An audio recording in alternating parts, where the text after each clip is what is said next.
नमस्कार. तुमच्याकडे कोणकोणते प्राणी आहेत? तुम्ही जे घरामध्ये पाळलेत ते. तुम्ही त्यांची काळजी घेता का? ते हॅपी आहेत का? ते खुश आहेत का?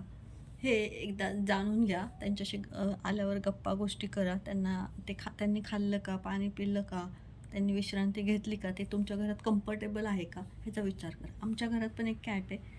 तर आम्ही त्याला वेळोवेळी चेक करत असतो, की हा आनंदी आहे. पण त्याला सारखं बाहेर फिरायला आवडतं.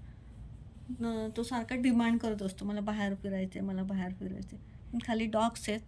ते डॉग्स गरीब आहेत बिचारे, पण ते कसं की मांजर आणि कुत्र्याचं थोडंसं पटत नाही.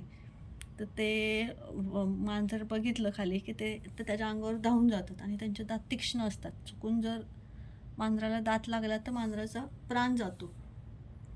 त्याच्यामुळे आम्ही त्याला सहसा सोडत नाही. पण आम्ही त्याची घरात भरपूर काळजी घेतो. तुम्ही पण तुमचे जे घरात पेट्स आहेत, त्या पेट्सची काळजी घ्या.